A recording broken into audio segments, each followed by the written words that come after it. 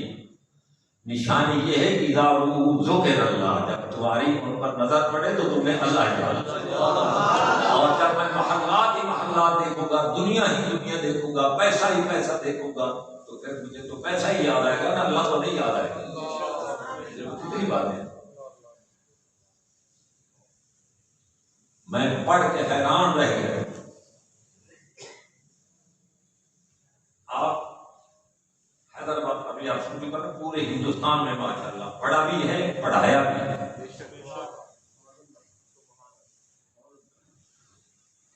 अभी जो आप सुन रहे थे ना, हज़रत शेख अब्दुल कादिर जिलानी रहमतुल्लाह तआला अलैह का तज़किरा, किताबों में लिखा है आपने कोई 51 साल तक इल्म दीन पढ़ा, 18 साल की उम्र में गए और 51 साल की उम्र तक इल्म दीन पढ़ते रहे हैं, और फरमाया दरस्तुल इल्म हत्ता सिरतु खुतबन, मैंने इतना इल्म दीन पढ़ा, इतना कुरान पढ़ा, इतना हदीस पढ़ी कि उसकी बरकत से मैं कुतुबियत के मनसब पर फायज हो गया। सुभान अल्लाह।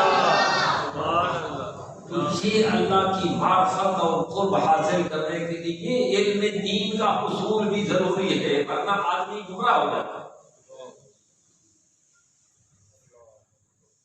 तो आपने समझो कि बहुत सारे मदारस में जाके इल्म दीन पढ़ा,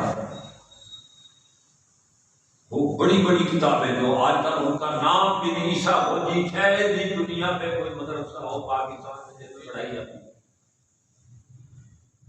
ये मंतिक की बड़ी बड़ी किताबें, हदीस की बड़ी बड़ी किताबें, फरमाते हैं मैं हैदराबाद तक में पढ़ा रहा था, वहां एक मदरसे में पढ़ा रहा था।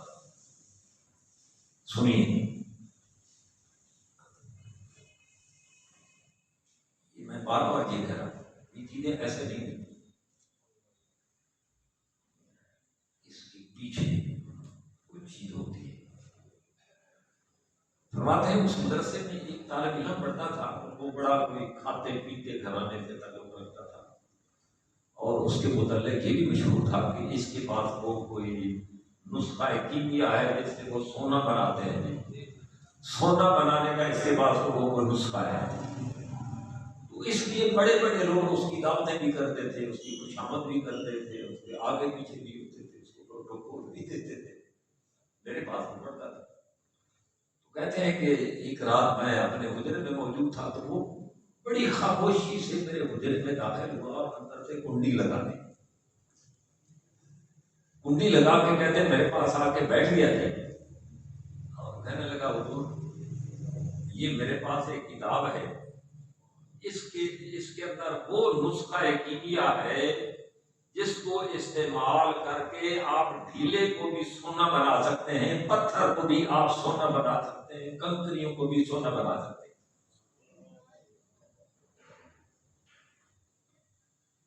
मैं इस किताब को अपने सीने के साथ 12 साल से लगाए हूं कि किसी को पता ना चल रहा है, लोग मेरे पीछे पीछे फिरते हैं, मगर मैंने आज तक किसी को ये नुस्खा नहीं बताया। आप मेरे उस्ताद हैं, आपकी मेरे ऊपर बड़ी मेहरबानियां हैं, इनायात हैं, तो मैं आपको ये नुस्खा देना चाहता हूं। हम लोग होते तो इससे कौन इनकार करता है? काजी सदरुद्दीन अहमद ने उसको झिड़क दिया, जाओ दफा हो जाओ, हम दुनिया के लिए आने बैठे हुए थे।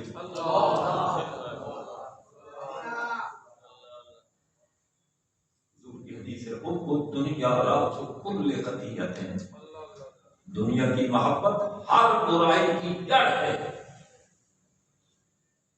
दुनिया बजाते खुद बुरी नहीं है, दुनिया की मोहब्बत ये बुरी चीज है। हमारे उलमा ने लिखा है, हमारे मशहूर ने लिखा है कि ये दुनिया आपकी जेब में रहे, आपके दरवाजे पर रहे, आपके अकाउंट में रहे, ठीक है, लाखों करोड़ों अरबों बेचक के अंदर, मगर ये दुनिया आपके दिल के अंदर नहीं आनी चाहिए। आपने झिड़क के उसको निकाल दिया कि हमें दुनिया की कोई जरूरत नहीं। अभी जब खानकाह नहीं बनी थी, खानकाह बाद में बनी, लिखा है कायद साहब ने, आपका एक मुरीद आपके पास उस दौर में, आज से कोई 70-80 साल पहले की बात है, जब 18,000 रुपया बड़ी अमाउंट थी। 18,000 को समझेंगे कम अज कम 18 लाख रुपया। 18,000 ये 1940-85 की बात है या उससे भी पहले। कहते हैं एक मुरीद आपका, एक अकीदतमंद आपके पास 18,000 रुपया का है कि ये मेरी तरफ से आपके लिए नजराना है। हमारे बुजुर्गों का एक कौल है ये हदाया के हवाले से, ला तमा वला मना वला जमा, तमा भी नहीं रखना और बगैर तमा के अगर कोई दे दे तो उसको कबूल भी कर, और फिर उसको जमा करके भी नहीं रखना, उसको आगे अल्लाह की मखलूक पर खर्च करना।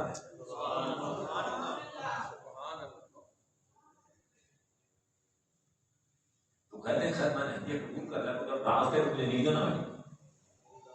यार पैसा आया तो फिर नींद ना आई। कहते हैं मैं सारी रात सोचता रहा, मैं इस 18,000 को क्या करूंगा, मुझे तो इसकी इतनी जरूरत नहीं है। कहते हैं मैंने उसकी दिल जोई के लिए सिर्फ 50 रुपए रख लिए। सुबह उठा 17,500 रुपये उसको जाके वापस।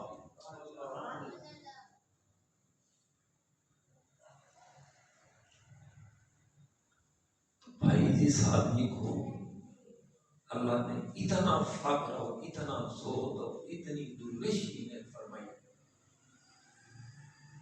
तो फिर अल्लाह करीम उसको ये मर्तबे और ये मकाम और ये अजमत और शान भी नहीं। अब उनकी जिंदगी के बहुत सारे पहलू हैं, ये उनकी तारीफ का पहलू है,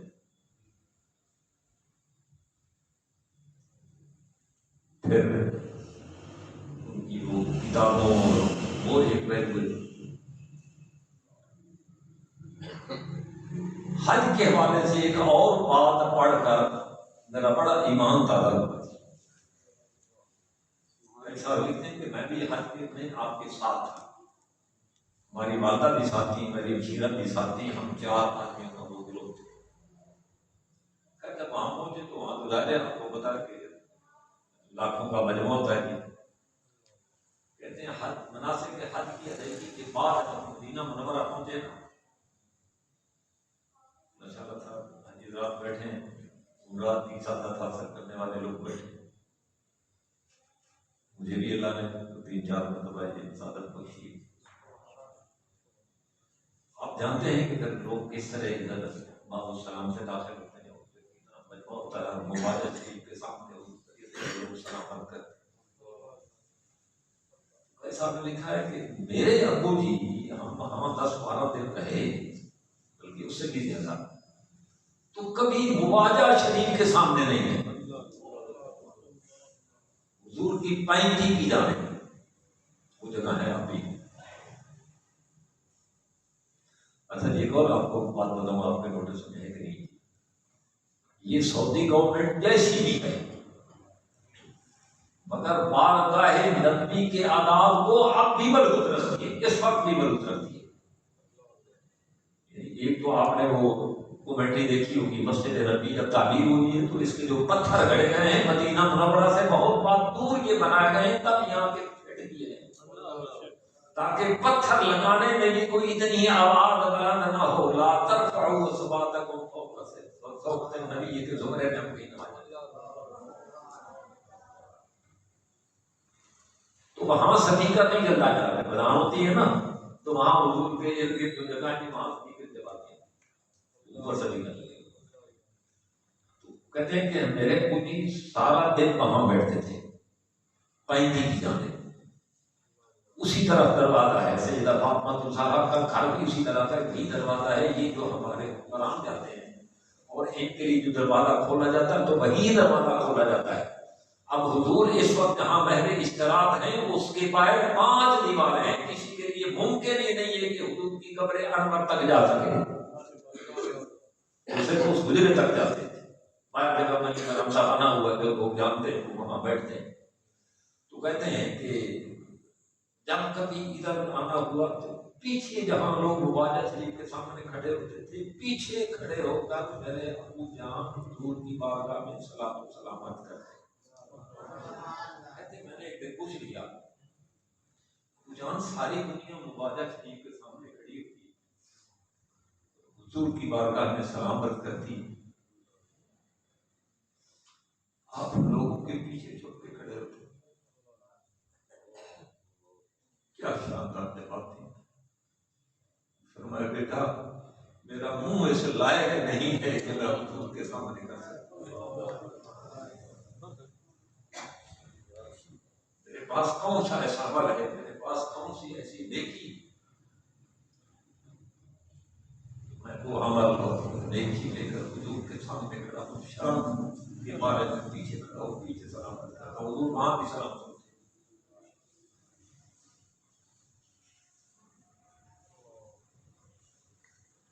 ये सोच हर अमल मैंने देखिए ऐसे मंतबे नहीं मिल गई यार, एक एक अमल सुन्नत के मुताबिक, खाना पीना उठना बैठना चलना फिरना।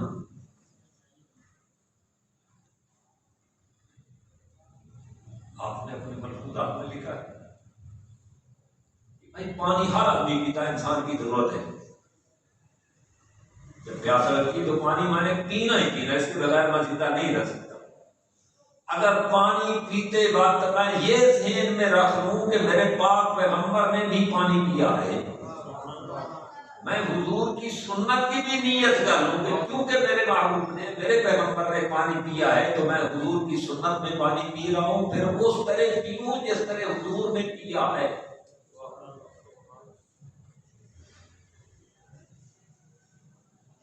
दाएं हाथ से भी सांस निकाल के पियो। अब यार इसमें कौन सा खर्चा होता है, इसमें कौन सी हिम्मत खर्च होती है, कौन सा पैसा लगता है, कौन सा जोर लगता है। हमारा दीन तो बहुत आसान है ना यार। ये बुखारी की किताबों की 11वीं हदीस है। नबी पाक सल्लल्लाहु अलैहि वसल्लम ने फरमाया कि पहली उम्मतों और मेरी उम्मत की मिसाल उस मालिक की है जिसने एक मजदूर रखा और उससे ये बात तय की कि तू सुबह से लेकर जोर तक ये काम करेगा और मैं तुम्हें 1000 रुपया उजरा दूंगा। उसने कहा ठीक। उसने फजर की नमाज से लेकर जोर तक वो काम किया और वादे के मुताबिक उसको 1000 मजदूरी दे दी। आपने फरमाया उसने फिर एक दूसरा मजदूर आयद किया, उसको कहा कि तूने जोर से लेकर असर तक काम करना है, तुम्हें 2000 उजरत मिलेगी। पहले को 1000 है, उसको 2000। खैर उसने वादे के मुताबिक वो काम किया, उसको 2000 मिल गए। अब असर के बाद एक तीसरा मजदूर उसने हायर किया और उसको कहा कि तू असर से लेकर मगरिब तक काम करेगा और तुझे 4000 उजरत मिलेगी। वो घंटा सवा तो होता है। अब पहले तो दो मजदूर थे, उनको इतराज हुआ, कमाल हो गई, इतना काम किया फजर से लेकर जोर की नमाज तक 7-8 घंटे कमल कम बन जाते, मुझे 1000 और 3-4 घंटे तो इस बेचारे ने भी काम किया, इसको 2000 और ये जो घंटा सवा काम कर रहा है इसको आपने 4000 दे दिया। उस मालिक ने कहा कि अच्छा भाई ये बताओ, मैंने तुम्हारे साथ जो कॉन्ट्रैक्ट किया है, जो वादा किया, उसमें मैंने वो खिलाफत की। हुजूर ने फरमाया कि मेरी और मेरी उम्मत की मिसाल ऐसे समझ लो कि वो जो सुबह से लेकर जोर तक काम करने वाले हैं वो बनी इसराइली हैं, वो हजरत मूसा अलैहिस्सलाम की उम्मत है। काम इतना करेगी उजरत थोड़ी मिलेगी, और जोर से लेकर असर तक जो काम करने वाले हैं वो हजरत ईसा अलैहिस्सलाम की उम्मत है, और जो असर से लेकर मगरिब तक काम करने वाले हैं जिनको दुगनी उजरत है वो मेरी उम्मत है। काम थोड़ा करेंगे, मेहनत थोड़ी करेंगे, उस पर अजर और सिला ज्यादा मिलेगा।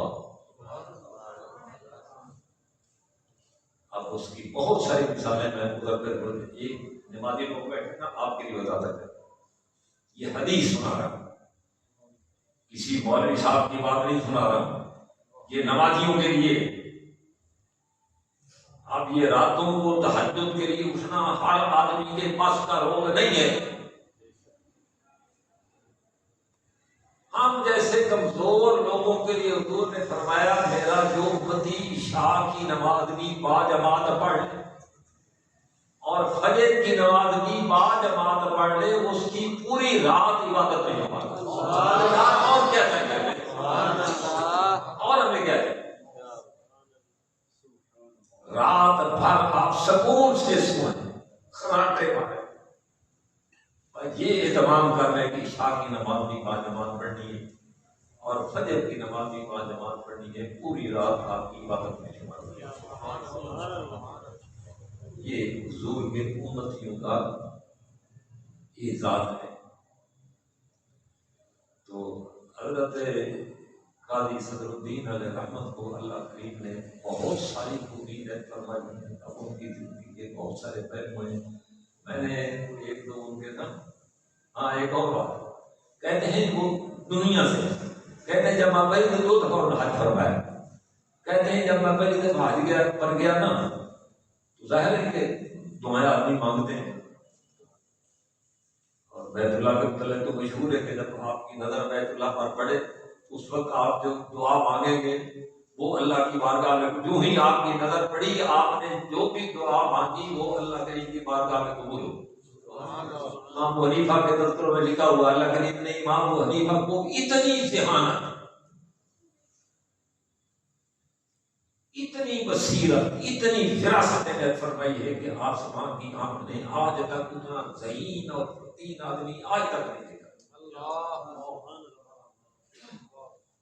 इस हदीस के मुताबिक जब बैतुल्लाह पर नजर पड़ी तो ये दुआ की, अल्लाह इस हरम शरीफ के दौरान मैं जितनी दुआ मांगू सबको कबूल कर देता।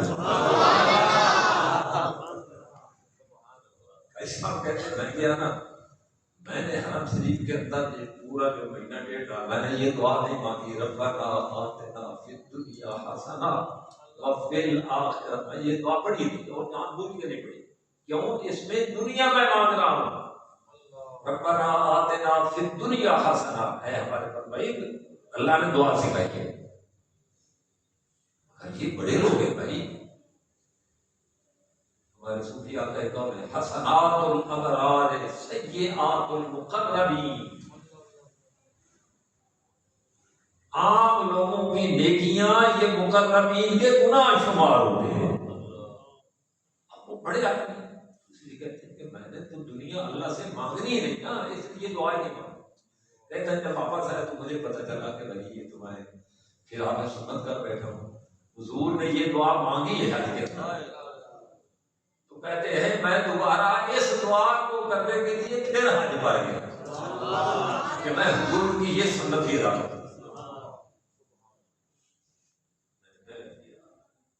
भाई ये चीजें मुफ्त में नहीं मिलती, और सुन्नत का ताल्लुक सिर्फ नमाज तक नहीं है, 2 रकात नमाज सुन्नत थी, और ये अमामा शरीफ और ये दाढ़ी शरीफ की और ये प्लेट साफ करना ये सुन्नत नहीं है। सुन्नत का ताल्लुक इंसान की पूरी जिंदगी से है, पूरे मामलात से, उठने बैठने खाने पीने चलने फिरने लेन देन शादी ब्याह खुशी गमी हुकूमत सियासत, इन सारे मामलात से नबी पाक सल्लल्लाहु अलैहि वसल्लम की सुन्नत का ताल्लुक। रहमत की पूरी जिंदगी इत्तिबा सुन्नत में गुजरी है। आपके मलफूजात हैं बहुत सारे लिखे, एक मलफूज में फरमाया कि अदब से बढ़कर कोई बड़ी नेकी नहीं है, अदब, और बेअदबी से बढ़कर कोई बड़ा गुनाह नहीं है। सुनिए आप इस पर हाशिया ये कि ये वो नेकी है, अदब, माँ बाप का अदब, बुजुर्गों का अदब, असातिज़ा का अदब, बड़ों का अदब, ये वो नेकी है जिसका सिला दुनिया में इंसान को मिल जाए। मैं नमाज पढ़ता हूँ, मैं तिलावत करता हूँ, मैं नवाफिल पढ़ता हूँ। ये वो नेकियां हैं कि जरूरी नहीं कि इसका सिला मुझे यहाँ दुनिया में मिले, इसका सिला अल्लाह आखिरत में देगा। मगर ये जो अदब वाली नेकी है, ये वो नेकी है जिसका सिला दुनिया में आपको मिल के रहेगा। आप माँ बाप का अदब करते हैं, उनके पाँव धो के भी पीते हैं, उनकी खिदमत करते हैं। हमारा अजीब ट्रेंड है हमारे माशरे का, मेरा माँ बाप मुझसे नाखुश है, मुझसे नाराज है, उनको मैं नाराज करके हज पर जा रहा हूं। 7-8 लाख रुपए मैंने खर्च किया है, महीना 1.5 मैंने वहां अदा किया है, लगाया है। अब पता नहीं अल्लाह की बारगाह में कबूल है कि नहीं है। हुजूर फरमाते हैं अपनी माँ के चेहरे को एक मर्तबा अकीदत की निगाह से देखना हज मबरूर के सवाब के बराबर है।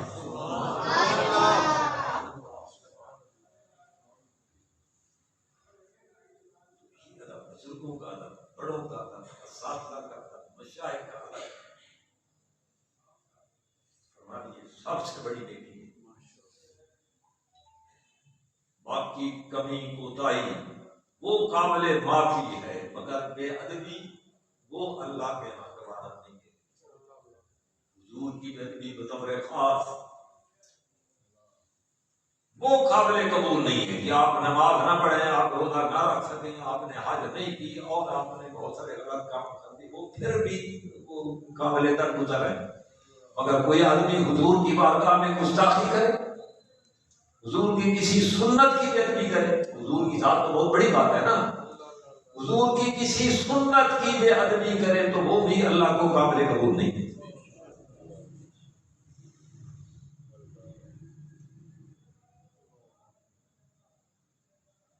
अधिकारी ने कुछ काम करेंगे, एक मुहद्दिस थे और हमेशा जब कोई हदीस पढ़ाते थे तो आगे उन्होंने निकाब दिया। उनके तालिब इल्मों ने कभी उनका चेहरा नहीं देखा, कभी उनकी जियारत नहीं। इतने साल गुजर गए, वो मुसलसल अपने चेहरे पर निकाब करते थे। एक दिन तालिब इल्मों ने बहुत इशरार किया, बहुत मुतालबा किया कि आप हमारे उस्ताद हैं, हम आपकी जियारत नहीं कर पाते, क्या वजह है? इतने साल हो गए आपने मुसलसल अपने चेहरे पर निकाब कर। फरमाया बेटा आप इस बात को छोड़ दो, ये मेरा और मेरे अल्लाह के दरमियान में एक राज है, मैं तुम्हें पढ़ा रहा हूँ, तुम पढ़ रहे हो, बस ठीक है पढ़ते हो। उन्होंने बहुत इशरार किया तो फरमाया कि चलो मैं दिन रात तुम्हें बता ही देता। मैं अर्ज कर रहा हूँ हुजूर की जात की अदना बेअदबी भी अल्लाह को कबूल नहीं है। बाकी सारी चीजों से अल्लाह गुजर कर सकता है, इससे नहीं कर सकता। उन्होंने बताया बेटा बात ही हदीसों में आता है जो नमाजी इमाम से पहले जान बूझ के सजदे में जाएगा, अल्लाह करीम क़यामत के दिन उसका चेहरा गधे की तरह कर देगा। इमाम का मतलब ये है कि वो इमाम के पीछे पीछे जाएगा। तो कहते हैं एक दिन पता नहीं मुझे शैतान ने क्या वसवसा मेरे ज़हन में डाला,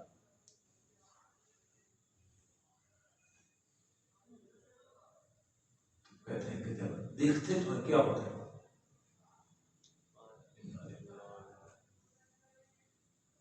होता ना गलती से हो जाए। कहते हैं मैंने जान बूझ के इमाम से पहले सजदा किया तो उसी वक्त अल्लाह करीम ने मेरा चेहरा गधे वाला बना दिया। मेरा आज तक वही चेहरा है। मैं दुआएं कर करके, इस्तिग़फ़ार कर करके, माफी मांग मांग के थक गया, रो रो के थक गया हूं, अभी तक मेरी तौबा कबूल नहीं।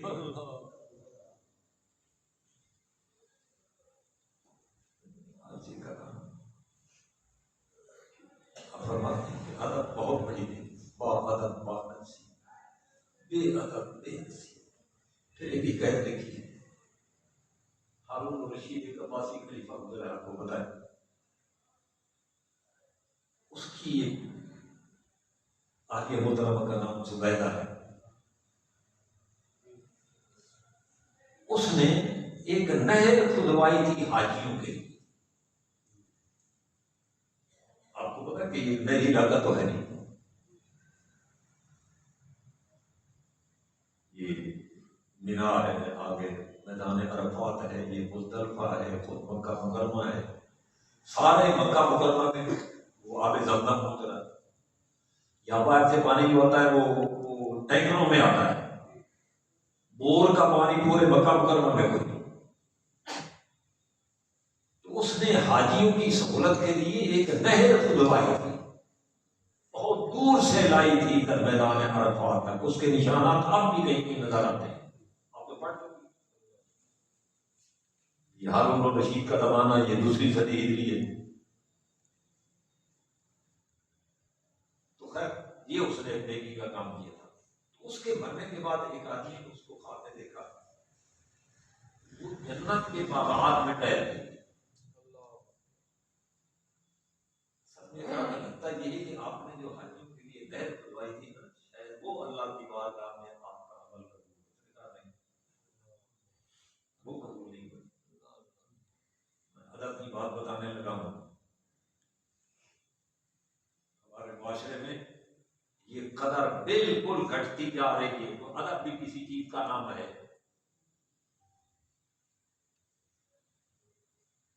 अल्लाह हमारे इन सियासतदानों को हिदायत नसीब फरमाए। इन्होंने हमारी नौजवान कौम की अखलाकियात का बेड़ा गर्क कर दिया। जिसको कुछ हया कहते हैं, जिसको कुछ शर्म कहते हैं, जिसको कुछ अदब कहते हैं, जिसको कुछ लिहाज कहते हैं, उसका पास ही कोई। वही इस्लामी कदरें, इस्लामी अखलाकियात है। उनमें तो किसी बड़े से बड़े मुखालिफ को, भाई ऊंचार से पढ़कर दूर का कौन बड़ा मुखालिफ होगा, ये उतबा और शैबा से पढ़कर कौन बड़ा मुखालिफ होगा। हुजूर ने आज तक किसी को बुरा भला नहीं बताया।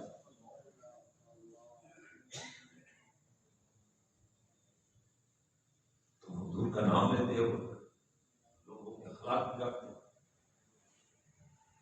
उसने कहा कि नहीं, नए की वजह से मेरी बख्शिश नहीं हुई, ये जो अल्लाह ने करम फरमाया है एक और वजह से। वो क्या है? कहते हैं एक दिन मैंने पानी का प्याला लिया, मैं अभी मैंने पिया नहीं था, उधर से अजान की आवाज आना शुरू हो गई। सुने? तो कहते हैं मैंने अजान के अदब में प्याला नीचे रख दिया कि ये अजान की बेअदबी है कि उधर अजान हो रही हो और मैं पानी पीती रहूं। ये गाय साहब ने लिखा है, याद है? हमें इन चीजों का पता ही कोई नहीं, अजान का भी पता नहीं। अजान हम माशरों में बैठे होते, कई दफा ऐसा होता है मस्जिद में जो हमारे माशरों में नहीं, वो ऐसा वो तो मैं थोड़ा इंतजार कर लेता हूँ। वो जो बाहर से माली आया थी खाली पड़ा हुआ था, अंदर का है। तो मैंने कहा था कि करते अजान हो रही बहुत वजह से उनको।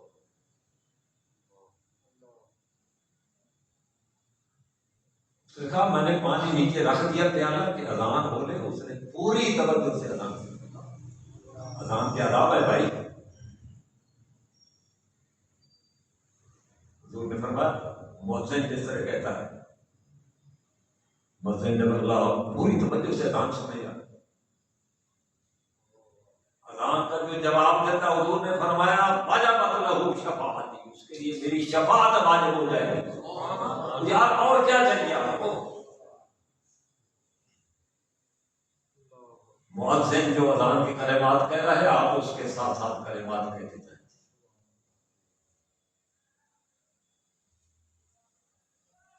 फिर अब वो अलग बात है। कहते मैंने प्याला नीचे रख दिया, मैंने पूरी तवज्जो से अजान सुनी, अजान का मैंने जवाब दिया।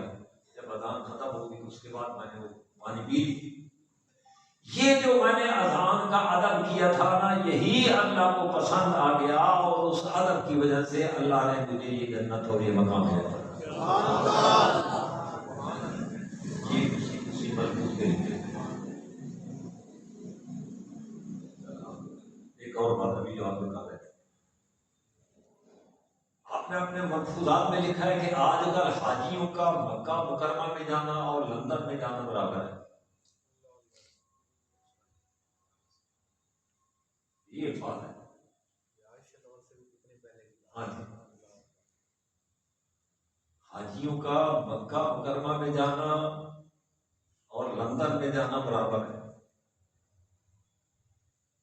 अब इसकी वजह भी फरमाइए, वो क्यों?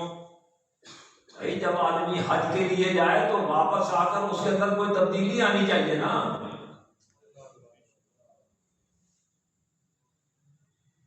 हज से वापस आकर भी अगर मेरी चाल ढाल में, मेरे हुलिये में, मेरे रहन सहन में, मेरे मामलात में, मेरे बर्ताव में अगर किसी किस्म की कोई तब्दीली नहीं आई तो मैं वहां से क्या लेके आऊं? इसलिए फरमाते हैं कि वो हाजियों का आजकल मक्का मुकरमा में जाना और लंदन में जाना, ये दोनों बराबर है। तब्दीली आनी चाहिए, चेंजिंग आनी चाहिए। मेरा हुलिया जो है वो हुजूर का हुलिया बन जाना चाहिए।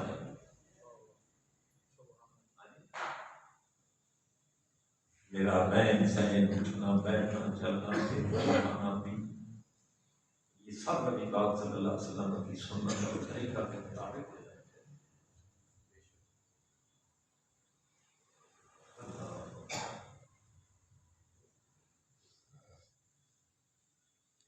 एक और बड़ी शानदार बात रखी,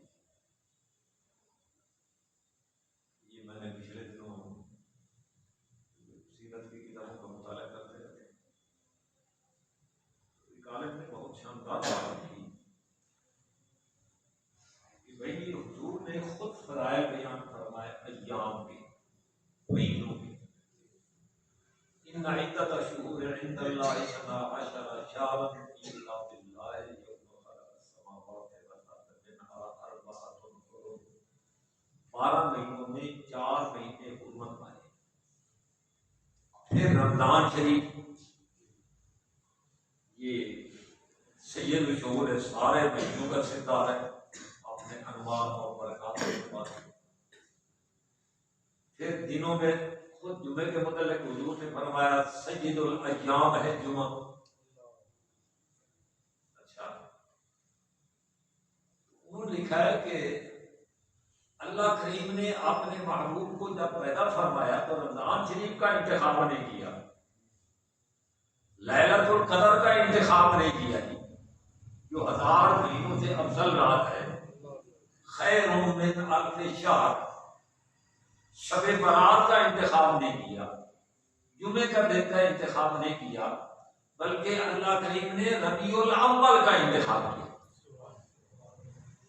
इसी तरह मक्का मुकरमा के अंदर बैतुल्लाह मौजूद है, हजरत अली की विलादत बैतुल्लाह के अंदर हुई है। एक और साहबी है, उनकी भी विलादत बैतुल्लाह के अंदर हुई है। तो हुजूर की विलादत बैतुल्लाह के अंदर क्यों नहीं? हुजूर तो ज्यादा इस बात के मुस्तहिक है ना। सफा और मरवा के दरमियान जो जगह है वहां क्यों नहीं? उन्होंने बहुत शानदार बात लिखी। उन्होंने कहा कि बात यह है, अल्लाह करीम ने अपने महबूब को जो अजमत अता फरमाई है ना, वो अल्लाह किसी चीज के ताबे नहीं अजमत करना चाहता। हुजूर की अजमत वो मुस्तकिल है और बराह रास्त है, वो बैतुल्लाह के ताबे नहीं है, वो सफा और मरवा के ताबे नहीं है, वो लैलतुल कदर के ताबे नहीं है जी, वो शबे बरात के ताबे नहीं है जी, वो रमजान शरीफ के ताबे नहीं है।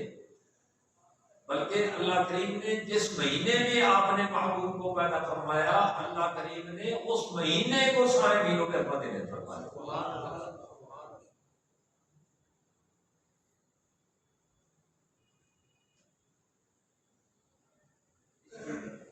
भाई साहब ने आगे मजीद कोई तफसील लिखी है, यानी वो पीर का दिन और फिर पीर के दिन आपकी विलादत हुई, पीर के दिन आपने हिजरत फरमाई, पीर के दिन ही आप मदीना मुनव्वरा में दाखिल हुए और पीर के दिन ही आपका विसाल हुआ। तो इस दिन को चूंकि नबी पाक सल्लल्लाहु अलैहि वसल्लम के साथ एक निस्बत है, एक ताल्लुक है, तो इस निस्बत से अल्लाह करीम ने खुद पीर को अजमत इनायत फरमाइए, ना ये कि किसी दिन की वजह से खुद नबी पाक पर। ये दुनिया में सारी अजमतें ये हुजूर के सदके से हैं, ना कि किसी और वास्ते से हुजूर की अजमत है, नहीं, हुजूर की अपनी अजमत है।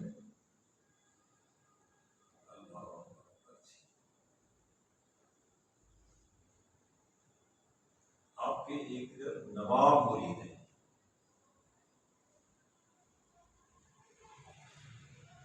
ये रियासत आम हुई है ये हिंदुस्तान के अंदर, उसके नवाब थे और आपके मुरीद थे, उन्होंने आपकी दावत की, आप तशरीफ ले गए। दावत से वापसी करना, एक और रास्ते में गांव पड़ता था, वहां कुछ सादात रहते थे, उन्होंने कहा कि ये नवाब साहब आपके मुरीद हैं, ये नवाब साहब के जो एहलकार है ना, हुकूमती नुमाइंदे, वो हमारे साथ ज्यादती करते रहते हैं। रियासत के हुक्मरान है तो अपने इख्तियारात का नाजायज इस्तेमाल करते हैं, तो आपके मुरीद हैं तो आप मेहरबानी फरमाएं कि हमारे साथ वो ज्यादती न किया। आपने फरमाया ठीक है। वापसी पे आके ना आपने नवाब साहब को एक खत लिखा, और उस खत के अंदर एक बुजुर्ग गुजरे हैं हजरत साहब तस्करी रहमतुल्लाह तआला अलैह, ये 3री-4री सदी के आदमी है, उनका एक वाकया नकल किया, तब जाके अगला मुद्दा आ रहा है। उन्होंने कहा कि मैं जो असल मुद्दा बयान करने से पहले आपको एक बुजुर्गों का वाकया सुनाता हूँ। उनके जमाने में एक बादशाह था, एक हुक्मरान था, एक अमीर था, वो बीमार हो गया, बहुत इलाज मुआवजा उसका कराया गया, वो ठीक नहीं हो रहा। जब मायूस हो गए तो उसके वजीर ने कहा कि अब इसकी एक ही शक्ल है, हमने सारा जोर लगा दिया, दुनिया भर के हकीम और डॉक्टर ने रास्ता कर लिया थी, अब किसी अल्लाह के बंदे से दुआ कराई जाए और कोई ढूंढो कौन अल्लाह का बंदा है। उन्होंने कहा कि ये तस्तर एक जगह है, वहां एक बुजुर्ग रहते हैं, तो उनका साल नाम है, उनकी खिदमत में जाकर गुजारिश करते हैं, उनका उनकी खिदमत में गुजारिश करो, मैं तो जाने से गिरा हुआ था, मैं खुद चला जाता, तो उनको ले आओ। चुनाचे वो उनके गुजरा, उनकी खिदमत जहाँ से पूरे हो जाते मामला, वो आ गए। उन्होंने आगे बादशाह को कहा कि बादशाह सलामत, मैं दुआ करता हूँ, मगर इस दुआ में एक रुकावट है। वो रुकावट क्या है? ये जो तूने अपना अमीर और रियासत का वाली होने के नाते से लोगों पर जुल्म कर रखा है, उनके हक मार रखे हैं, उनकी जायदादें मार रखी हैं, उनके साथ ज्यादतियां कर रखी हैं, ये दुआ की कबूलियत में रुकावट है। जितने लोगों के हक मारे हैं पहले वो वापस करो, जिन लोगों के साथ तुमने ज्यादती की है पहले उनसे माफी मांगो, तब जाके मैं दुआ करूंगा, और तब जाके दुआ कबूल हो गया। उसकी जान पर पड़ी हुई थी, उसने फौरन ऐलान करा दिया जी भाई जिस किसी का मैंने हक मारा है आके मुझसे वो अपना हक वसूल कर दे। खैर वो लोग आते गए, सारों का वो हक अदा कर दिए। उसके बाद आपने दुआ फरमाई, ऐ अल्लाह तूने इसकी पकड़ की हुई थी, लोगों के हुकूक के पीछे इसने लोगों के हक मारे हुए थे, तूने इसकी पकड़ फरमाई, अब इसने लोगों के हक अदा कर दिए हैं, अब तू इसको इस मुसीबत से, इस बीमारी से रिहाई और निजात दे फरमा। उन बुजुर्गों ने दुआ की और मुसीबत को तंदुरुस्त होकर बैठ गए। तो आपने फरमाया कि ये जो तुम लोगों के साथ ज्यादती करते हो ना, फला सादात घराने के साथ जो तुमने ज्यादती की है, तो आपने अमला को, अपने एहलकारों को समझा दो, उनके साथ जो ज्यादती की उसकी माफी मांगो और उनके हुकूक वापस करो। तो ये मतलब इस तरह की तालीम और फिर इस तरह की तलकीन। इसके अलावा अल्लाह करीम ने तो उनको नजर इनायत फरमाई। हमारी एक तो ये आंखें हैं ना, एक तो हम देखते हैं, अब इस दीवार के पीछे क्या कि मुझे कोई पता नहीं, आपको कोई पता नहीं। अल्लाह करीम जिन लोगों को दिल की आंखें नहीं फरमाता है ना, वो फिर उनके सामने ये दीवारें कुछ नहीं होती, वो मशरिक में बैठा होता है और मगरिब में देखता है। इसी को हुजूर ने फरमाया इत्तकू फिरासतल मोमिन फइन्नहु यनज़ुरु बिनूरिल्लाह, ये हदीस है, तिरमिज़ी की हदीस है। तो मोमिन की फिरासत से बचो, वो अल्लाह के नूर से देखता है, वो दिल की आंखों से देखता है। हमने लिखा है कि जहाँ लाहौर के एक आदमी है हाजी गुलाम हुसैन साहब, मुझे इस भले में जुम्मा उड़ाता हूँ, मैं आप उनसे मिलूंगा तो उनसे इस बात की मैं तस्दीक करूँगा, मुझे टाइम नहीं कर सका। तो लिखा है कि हाजी गुलाम हुसैन साहब को, हाजी तो फैल साहब के छोटे भाई हैं, हाजी गुलाम हुसैन साहब कहते हैं हाजी गुलाम हुसैन साहब पीरों के अकीदतमंद नहीं थे। आजकल अक्सर पीर हैं भी ऐसे पखंड बनाया हुआ है, खाने पीने के बहाने बनाए हुए हैं, इनके पल्ले कुछ नहीं, इस तरह की वो बातें। कहते हैं उनके एक अजीज थे डॉक्टर साहब, वो खान का हजारा हरिपुर हजारा वहां के मुरीद हो गए। अच्छा, वो आके इनको सजेस्ट करने लगे कि तुमने दूसरी दुनिया के पीर देखे हैं, आके मेरा पीर देखो, तुम्हें पता चले कि पीर क्या होता है। तो कहते हैं कि मुझे उसकी बातों पर यकीन नहीं आता था, वो रोजाना मुझे सराहा करता था, कहता था, मैं उसको भी यही कहता था, ऐसे पखंडबाजी तुम लोगों ने बनाई थी। कहते हैं कि मैंने इसी मुझसे एक खाता लिख दिया, काजी सदरुद्दीन अलैहि रहमत के नाम मैंने एक खत लिख दिया और उसमें पीरों को बहुत पूरा भला कहा जो मुझे होता था वो लिख। कहते खत लिखने को तो मैं लिख बैठा, रात को मैं इंतहाई परेशान हुआ कि मैंने ये बहुत ज्यादती कर दी, मैंने तो कोई देखा हुआ कि नहीं है, मुमकिन है वो वाकई अल्लाह के नेक बंदे होंगे, मैंने बहुत बड़ी बेइज्जती गुस्ताखी की। कहते हैं रात मैंने बड़ी मुश्किल से गुजारी, उस वक्त ये डाक का सिस्टम मौजूदा नहीं था, टाइम लगता था, कहते 3-4 दिन लग जाएंगे, तो मैं खत से पहले पहले ही पहुंच जाता। कहते हैं अगली सुबह मैं रवाना हो गया, तो कहते हैं मैं इशा के वक्त वहां पहुंचे। कहते हैं ना उन्होंने मुझे देखा हुआ है ना मैंने उनको देखा हुआ।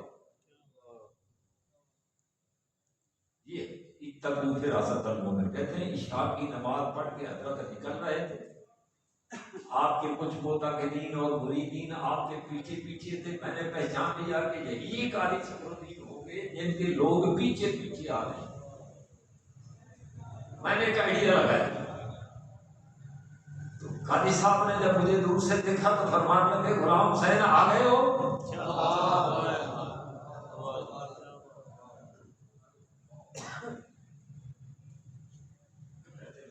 कर रहे मेरे पसीने छूट गए, भाई मैं तो शख्स को जानता नहीं, शख्स ने मुझे कभी देखा नहीं है। अभी मैं हक्का पक्का था तो दूसरी बात कही, गुलाम हुसैन आपने खत का इंतजार तो कर लेता कि मैं उसका क्या जवाब लिखता हूं।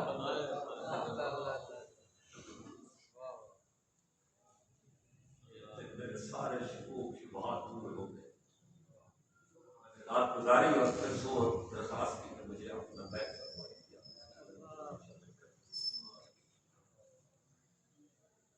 ये रूहानी पावर होती है, ये रूहानी ताकत होती है, और ये मुफ्त में नहीं मिलती है। मैं बार बार ये बात है, हमने ये समझा हमें मुफ्त में सारी चीजें मिल जाए, मुझे बात भी ना पड़नी पड़े। बाकी तो हलाल हराम साथ जो उसकी परवाह बस पैसा आना चाहिए। इन लोगों के पीछे शरीयत शरीयत की इत्तेबा, एक एक चीज के अंदर इत्तेबा करते हैं, मामूली सी मामूली छोटी छोटी चीज, फिर अल्लाह खरीदिए बर्तन। आपने लिखा है आपके अकीदतमंद थे वो शाह साहब थे, उनकी बेटी जिन्नात के असरात हो गए, ये उनकी आपको करामात पता, और भी बहुत सारी करामात है। अब जाहिर बात में टाइम बहुत सारा हो गया 10 मिनट,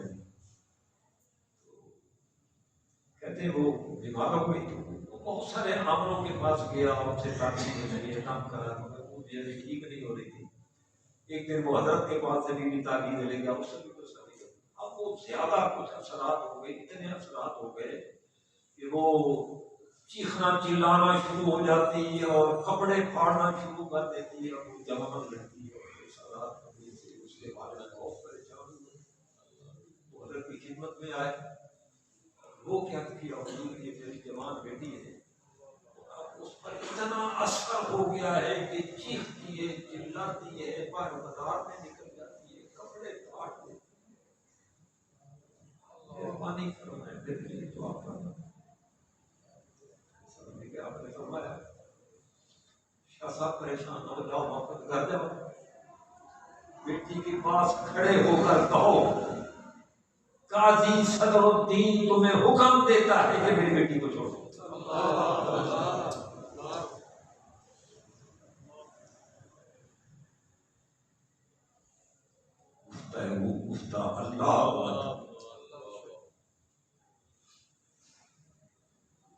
शाह साहब मुसीबत गए और काजी साहब ने जिससे हुक्म फरमाया था वही अल्फाज कहे।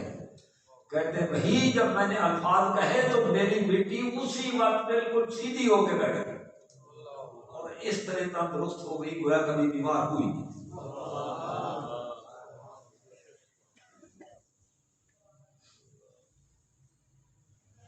सबसे बड़ा कारनामा जो होता है ना, के हजारों मोजज़ात हैं, हजारों मोजज़ात हमारी किताब में लिखा है। आपका सबसे बड़ा मोजज़ा इंसान साथी है।